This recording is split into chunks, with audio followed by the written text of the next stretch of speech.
The strange but true story featured on this podcast contains details some people may find distressing. Listener discretion is advised. I'm Chyaz Samuel and things are about to get weird.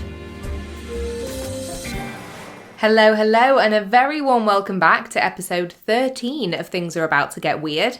I've always considered 13 to be a pretty fortunate number, and if you're a fan of all things bizarre, it's your lucky day, as this is definitely the podcast for you. If this is your first time listening, each episode of this podcast is dedicated to a different strange but true story. I cover everything from true crime and unexplained phenomena to unsolved mysteries and odd happenings, both past and present. Today's story is just something else. At times during my research, I was left bewildered by this person's life story. In my personal opinion, I think it's one of the most outrageous examples of how someone with an incredibly nefarious past can hide in plain sight. And not just that, but be the face of a large company, gain a cult-like following, and use it to promote a business model that is notoriously unethical and unprofitable for those lowest down the ladder. This episode is all about Donald Gary Young, the founder and former CEO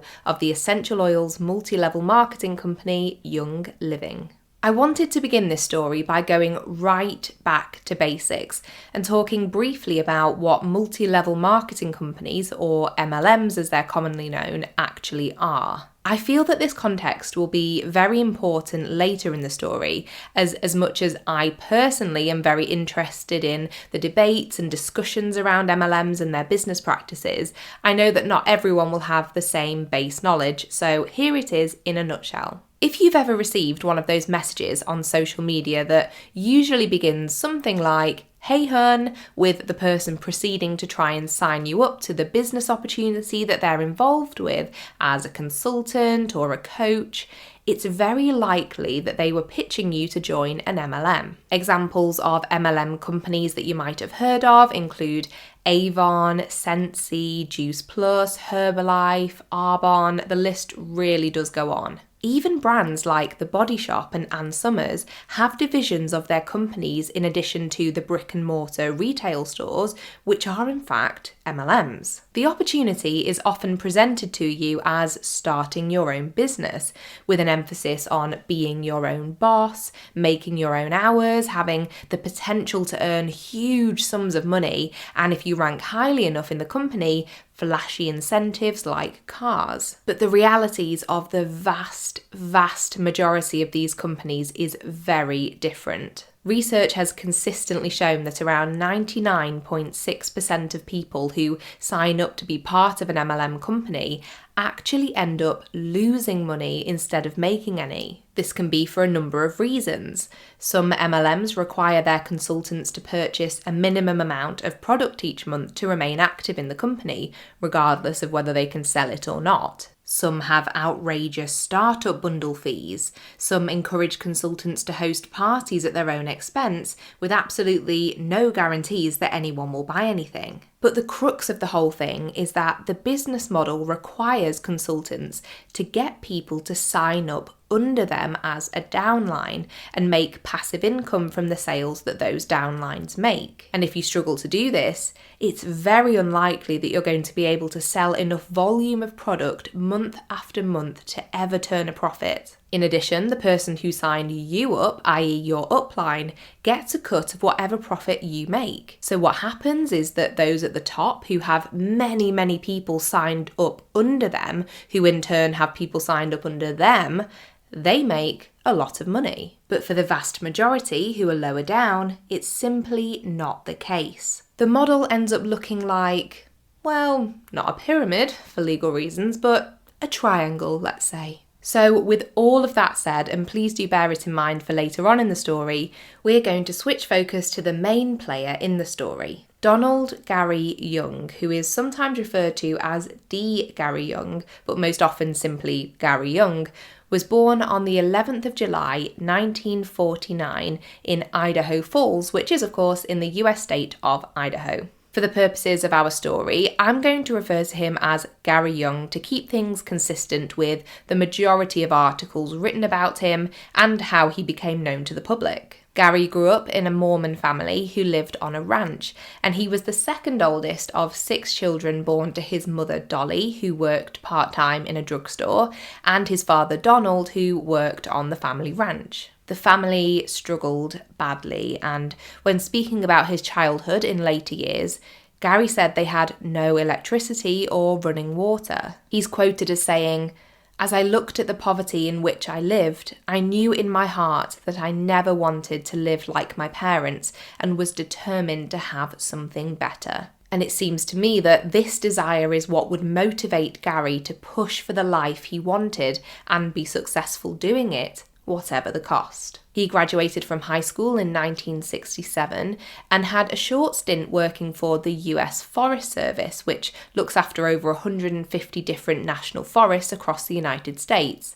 But before long, Gary decided he wanted to move to Canada and work in the logging trade over there. In April of 1968, he met his first wife, Donna Jean, and after being together for just 6 months, they actually got married. It appears as though life was fairly normal for Gary and Donna after they married, at least until 1973. It was in February of that year that Gary's life took a dramatic turn, one which would completely alter his path going forward. He was involved in a logging accident, that much we know is true.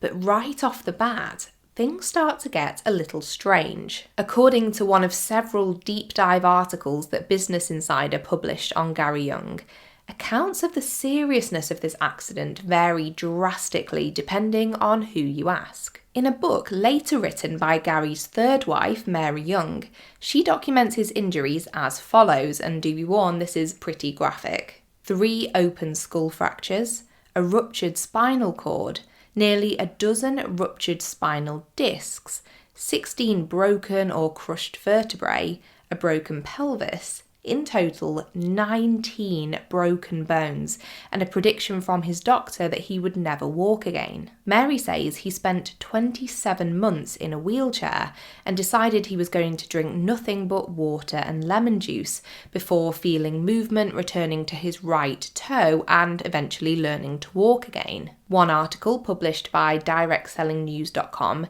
even wrote that he was in a coma for the first 3 months after the accident. However, official documents from the time tell a somewhat different story of how the events played out. According to Business Insider, court records show that whilst, yes, the accident did happen and yes, Gary was hospitalised until June, he only used a wheelchair for around 4 months after he was discharged from hospital. The court records show that by November he was using crutches, and by just December of that same year he was back working part-time as a trucker, which was the first of several labour-intensive jobs that he would do over the next few years. Additionally, during this downtime between the accident in the February and him returning to work in December, Gary completed a home study course in nutrition and herbology. Now, there's nothing whatsoever to say that someone recovering from physical injuries or who has physical limitations can't complete a course or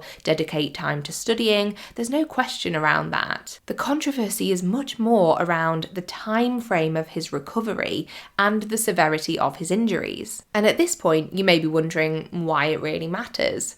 And the answer is because that first and far more dramatic retelling of his accident and recovery became a huge part of Gary's story, which was later used to hook people into the dream that he was selling, as he credits this post-accident period as the time in which he discovered the world of alternative healing. Now, this interest in alternative healthcare would lead to a change in career paths for Gary, starting in 1979, when he signed up to study at the borough's VitaFlex Institute. VitaFlex is a technique created by Stanley Burroughs, and in a nutshell, it's similar to reflexology and focuses on applying pressure to parts of the body, and it's often also used in conjunction with essential oils. Though the institute was dedicated to the teachings of Stanley Burroughs, He was, however, not a doctor, and the institute was unaccredited. In fact, later in 1981, after 24-year-old Lee Swatzenberg, who was battling cancer, passed away after being treated by him, Burroughs was convicted of second-degree murder and practicing medicine without a license. Though the murder conviction was later overturned on appeal, I think it goes without saying that he was not a reliable source to be learning anything from. But Gary Young's taste for these unaccredited schools did not stop at the VitaFlex Institute. From 1979 to 1981, he attended Donsbach Nutrition University, which honestly sounds made up to me, and this school was run by yet another unlicensed medical professional, very much in air quotes, who has since been convicted of practicing medicine without a license not once, but twice. His name is Kurt Donsbach, and he is an unlicensed chiropractor. Gary had a couple of short stints at other institutes before attending Bernardine University from 1982 to 1985, gaining what's described on his website as a doctorate in naturopathy. The only problem is, Bernardine University was once again unaccredited and is largely considered to be a mail-order diploma mill. By 1982, so at the start of his time studying with Bernardine University, Gary and Donna Jean had moved to Spokane in the US state of Washington. At the time, they already had 6 children, and Donna was pregnant with their 7th. It was in Washington that Gary decided to open what court records referred to as a herb shop and nutrition center called Golden 6 Health World. During this time, he actually did enroll at the legitimate Spokane Community College, but he only ended up spending a quarter of a semester studying pre-med courses there. He also attended the American Institute of Physioregenerology, but once again he only took a few classes and did a fraction of the required homework.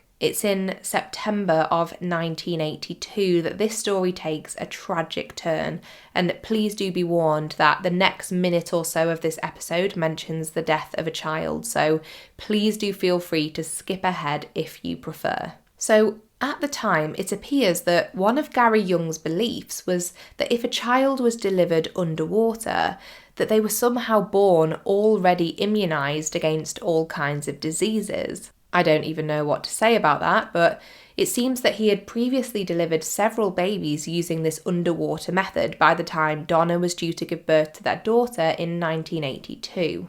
This is awful, but sadly their baby daughter Rachel died whilst her father attempted to deliver her in a whirlpool bath at the Golden 6 Health World facility. Now, of course, Rachel's death was investigated by the county coroner, whose name was Lois Shanks, who's quoted in press coverage from the time as saying, "The child probably would have lived if delivered under more conventional circumstances. It was a perfectly normal, healthy little girl. There's no reason why she should not have lived." She went on to say that it seems the child stayed in the bath underwater for almost an hour before she was removed. However, Rachel's death certificate actually listed cardiac arrest as her cause of death and not drowning.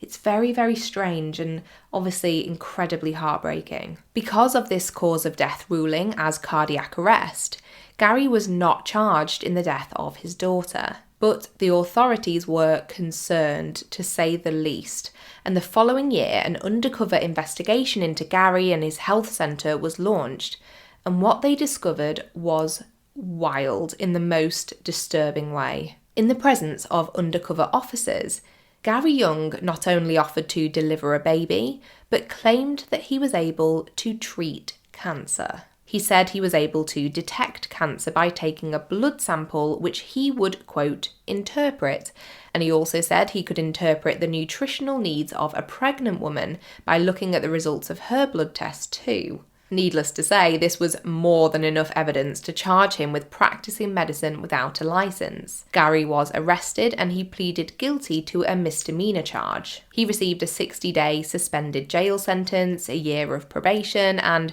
was ordered not to engage in the practice of medicine in Washington. In my personal opinion, this sentence was not nearly severe enough and did nothing to discourage his behaviour, as around the same time, Gary opened up a new clinic in Tijuana, Mexico. According to a piece from the New Yorker, it seems that this new clinic was no stranger to bizarre medical test claims either. A reporter from the Los Angeles Times, John Hurst, decided to go undercover posing as a patient and submitted a blood sample to the clinic to see what his results would show. A so-called health educator from the clinic broke some terrible news to John. They said his blood sample showed signs of aggressive cancer and liver dysfunction and suggested that he should undergo the facility's $2,000 per week program as treatment. The only thing is, the blood sample John submitted was not his own.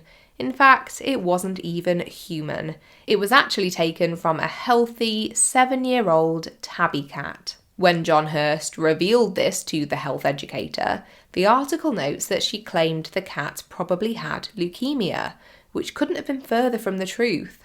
The cat was, thankfully, perfectly fine. In the late 1980s, Gary was involved with selling things like vitamins and extracts through a new health company, the Young Life Wellness Center, which he had previously founded in California whilst on probation. By this point, he had also divorced his first wife, Donna, and married his second wife, Dixie. However, in 1988, the Young Life Wellness Center was ordered to be shut down, and the state of California actually filed a complaint against Gary for what they claimed was, quote, unfair, deceptive, untrue and misleading advertising and unlawful, unfair and fraudulent business practices. Several medical practitioners at the time were outspoken about Gary's practices and methods and how they had no basis in science and were essentially dangerous. The case was settled in 1989, but not before he spent a month in jail in 1988 for violating a condition of his parole in the Washington case. He'd also been sued by a former employee at his Tijuana clinic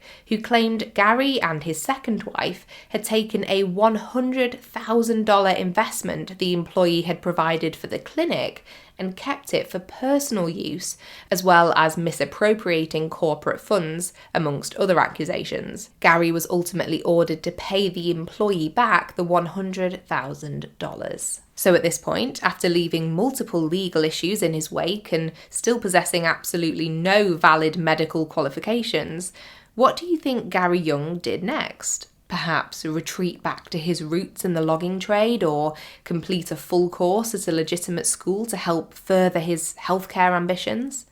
Of course not. By 1994, Gary had divorced Dixie and married his third and most well-known wife, Mary, who I referred to earlier in this episode as the author of the book which detailed his 1973 accident. Together, they moved to Utah, and based on Gary's fascination with essential oils and their potential benefits, a fascination which had been growing larger and larger in the background for several years, they founded the company that would eventually become one of the biggest multi-level marketing companies in history, Young Living Essential Oils. At this point, I just wanted to talk about the essential oils themselves for a moment. Now, when used correctly and sparingly for the purposes of things like aromatherapy, essential oils can be great. Personally, I enjoy diffusing them every now and again in my house. I'm not a dedicated fan of them, but I enjoy them every now and again. But there are certainly people who misuse essential oils, and if you'd like to dive deeper into this, I would definitely recommend the essential oils episode of the Netflix series Unwell,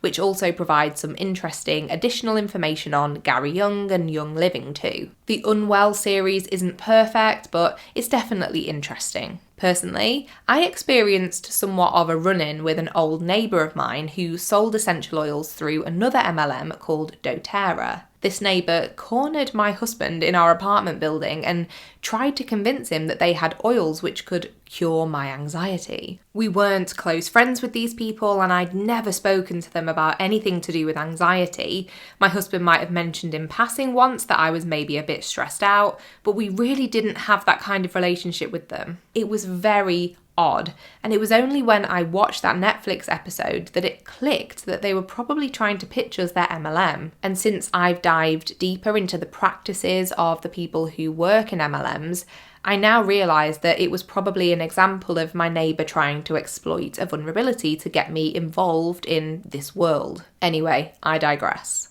It seems that Gary Young had become more and more convinced that essential oils were part of the key to health. And according to a lecture transcript from the 80s obtained by Business Insider, Gary, quote, described disease as tools used by doctors and nurses to manipulate sick patients into being dependent on them. He said that people who lack a will to live subconsciously choose to get sick.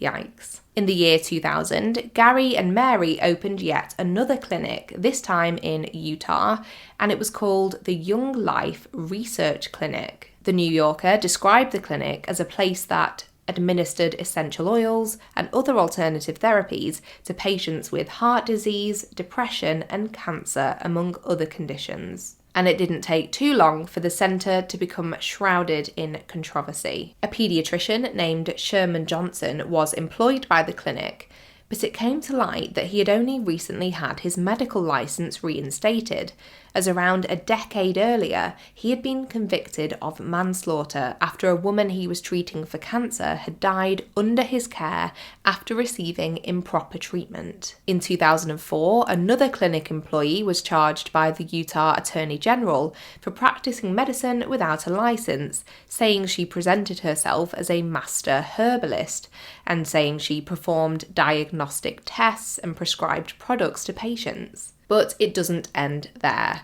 According to the New Yorker, in 2005, a patient sued the clinic claiming that the infusions of vitamin C that she had received caused renal failure, which was almost fatal. The lawsuit was settled and the clinic was closed, before Gary simply opened a new one, this time in Ecuador. Young Living, the MLM, however, was beginning to thrive. According to the Utah Daily Herald, in 1996, Young Living projected sales of between $8 and $10 million, and from 2015 to 2017, they reported annual sales totaling over $1 billion.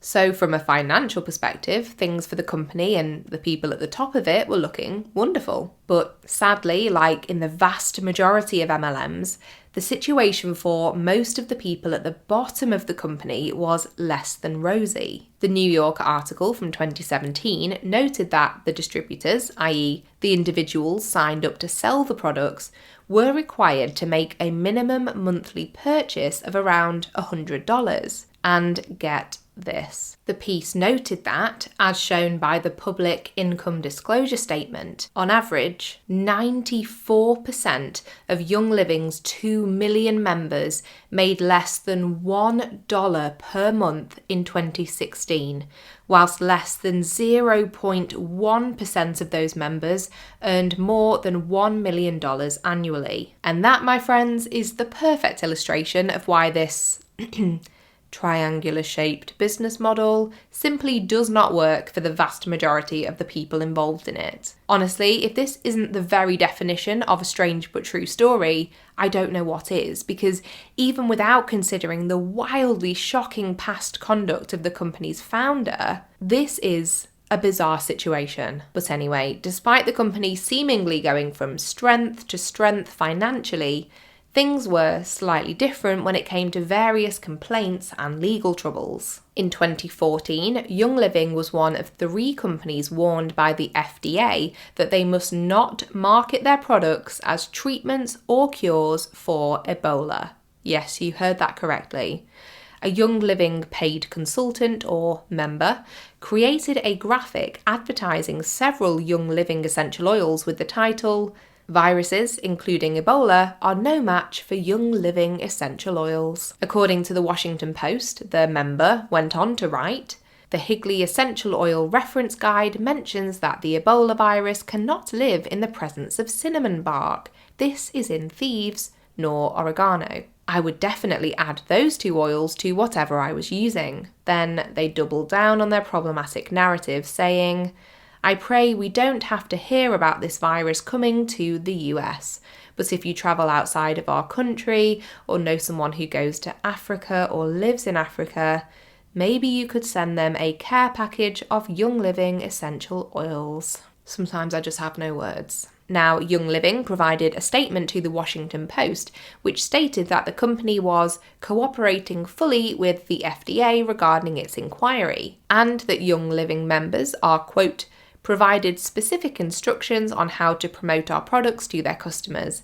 In the coming days, we will be contacting all our membership to ensure that they understand how to best use our products and remain compliant with regulatory directives. We have already contacted each of the members cited in the FDA letter to help get them into compliance. And herein lies another general problem with MLMs. The independent consultants are not employees. It's a bit like the Wild West. The companies have very little control over what individuals claim or state whilst marketing the products to their potential customers. Anyway, in the year before, 2013, Young Living actually started a legal battle with the other essential oil company I mentioned earlier, doTERRA, whose founder was actually the former COO of Young Living. Young Living claimed doTERRA had stolen trade secrets and poached staff, amongst other things, but ultimately Young Living lost the case. In the 2020 Business Insider 3-part deep dive into Young Living, one of the articles noted that between 2013 and 2014, the Food and Drug Administration received at least 11 reports of Young Living customers reporting serious adverse event reactions to the products. After the FDA investigated these, they didn't find issues with the oils themselves, but rather the labelling and lack of proper advice on how to use them. The article also notes an incident in 2014 when a customer experienced seizures, brain swelling, and a drug-induced coma after interacting with some of the products. During the investigation into this incident, it came out that the woman's upline in Young Living had advised her to stop taking the seizure medication she'd been prescribed by her doctor, which was ultimately found to be the cause of her medical issues. And then there are the conventions. Whilst this story so far has been strange in the sense that it's just so wild and shocking that Gary Young was able to operate in the ways that he did and still become so successful, from here things just become plain weird. Each summer, Young Living holds its annual convention in Salt Lake City, Utah, and the most commonly used phrase I've seen to describe these events is cult-like. And in years past, they were very much centred around Gary Young himself. Thousands upon thousands of enthusiastic, dedicated and excited Young Living distributors pay to attend these huge spectacles, filing into a huge arena to wait for the Young Living leaders to make their entrance. And when it was Gary Young making these entrances, it was always quite something. One year he entered the stage on a galloping horse whilst dressed in full knight's armour. Another time he was on a sled pulled by huskies, and on one occasion he flew in on a zip line. The conventions consist of motivational speeches, workshops and networking events with other Young Living members. But that wasn't all. Business Insider noted that the atmosphere of these conventions was very much about cementing a kind of unwavering devotion to both Gary Young and the company. The publication spoke to an attendee who recalled an occasion where, backstage, Gary Young was anointing babies with frankincense oil. He said, women were just fawning over him and handing him their babies, and he would dump some frankincense on their heads and he would place his hands on their heads. You see, Gary Young was very religious and he massively incorporated this into his business. A former employee of Young Living told Insider, there was definitely a cultish following around him, and they described Gary Young's message as being, We are here to heal the world. This is what God used to heal mankind for thousands of years.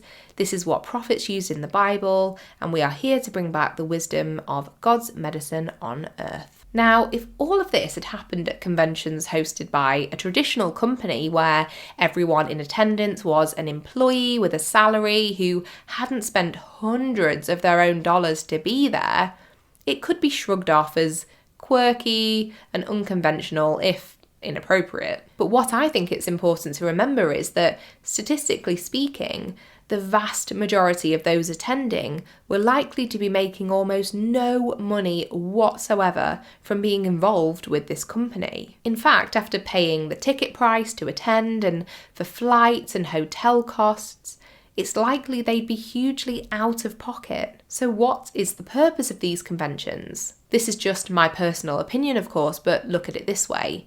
Uplines need their downlines. The people at the top need those at the bottom to at least keep making their minimum monthly purchases, or else the people at the top's income would start to dry up. And how do you keep those at the bottom of the company engaged? You sell them a dream. You cultivate loyalty. You make them believe that if they work hard enough and want it badly enough, it will all work out. But in an MLM business structure, it's impossible for everyone to get to the top. In April 2019, it seemed for a moment that some major trouble could be coming Young Living's way, as a proposed class action lawsuit was filed under the Racketeer Influenced and Corrupt Organisations, or RICO Act, alleging that Young Living was in fact an illegal pyramid scheme. However, the lawsuit was dismissed in 2021. I'm not an expert on the US legal system, but it looks to be that this was due to the plaintiffs not being able to essentially produce enough evidence to prove their case. There is so much more that I haven't even got to in this episode that you can read about when it comes to Gary Young and Young Living, and I would highly recommend going down the rabbit hole further if you are interested. It feels that everywhere you look in this subject, every article you read, every opinion piece you stumble across, there are more and more red flags that pop up. But to finish off this episode, I wanted to talk about the final bizarre turn in Gary Young's story. Gary actually passed away on the 12th of May 2018 at the age of just 68. And at the time of his death, he was no longer the CEO of Young Living, as Mary had taken over from him in 2015. But the confusion comes when we get to Gary's cause of death. When he passed away, his wife Mary announced that it was due to a series of strokes and the complications that arose from them. However, Gary's son Sean, from his first marriage, claimed his father had died from cancer. So what was the reason for these conflicting statements? We don't know for sure. All we do know is that Sean and his brother Matthew spoke out, saying that Mary had hidden Gary's deteriorating health from them, and as a result, they didn't get to say goodbye to their dad before he passed. This according to one of the Business Insider articles. It's just yet another strange twist in this tale. As for Young Living, the company, they are still going strong to this day. And according to their 2022 US income disclosure statement from summer this year, the average annual income for the lowest tier members, called associates, which make up 89% of all members, is now a whopping $3 per year. The highest number earned by anyone in that associate rank in the space of a whole year was $781. For me, this story is an example of truth being stranger than fiction. When you step back and look at this sequence of events as a whole, I think it's truly unbelievable that Gary Young was able to lead the life he did and still end up becoming this cult-like leader of $1 billion business. My personal hope is that the world continues to become more and more aware of how predatory and unethical the MLM business model can be. And eventually these companies will either fade away or restructure. And I hope that laws change to help protect the individuals who unknowingly get themselves involved in these opportunities that will most likely lose their money. Well, I know this story was heavy and I just threw a lot of information at you, but Honestly, the more I read about Gary Young and the company, the more it made my blood boil. I always try to stay quite level-headed in these episodes, but when you're presented with hit after hit detailing the kind of things mentioned in the story, well, all I can say is that I lost count of the number of times I ended up just sitting there with my mouth open, not being able to believe what I was reading. I really hope that you found this story interesting, and I would very much like to know what you think too. Have you heard of Young Living? Did you know much about MLMs beforehand? Have you ever been involved in one or pitched to join one? Please do get in touch and let me know. Our Instagram page is at Things Get Weird Podcast, and on Twitter it's at About to Get Weird. On Facebook we have both the page and the discussion group, so if you search Things Are About to Get Weird there, both of those should pop up. You can also email me at thingsgetweirdpodcast@gmail.com too. Time to give shout outs to the many articles which helped me with my research today. Those Business Insider articles were all incredibly helpful. They were all written by Nicole Einbinder, and she did a really amazing job. So I really do urge you to read each of the pieces. They are brilliant. There was that fantastic New Yorker piece from 2017 by Rachel Monroe, a 2020 article from metro.co.uk, a Washington Post article from 2014, a 2017 piece from consumerreports.org, a great website called Quackwatch, a 2010 article from the San Diego News Network, directsellingnews.com, a piece from the Utah Daily Herald,